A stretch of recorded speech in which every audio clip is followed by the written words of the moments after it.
check natin yung sensor na mga guys. Ayan. Okay. Ayan.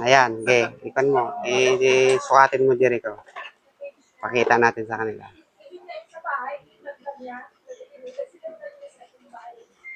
Ayan.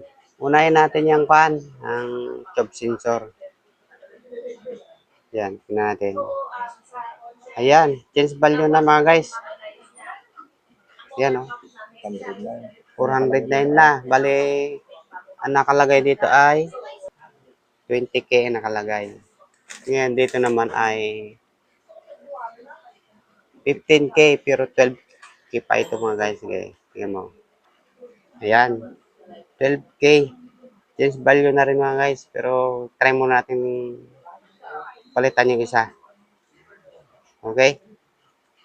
Fast forward muna tayo. Palitan muna natin. Yan, ito na po ang ating sensor. Bali, nakabit na natin to. Testing na tayo ngayon. Titignan natin kung mag-if to error pa.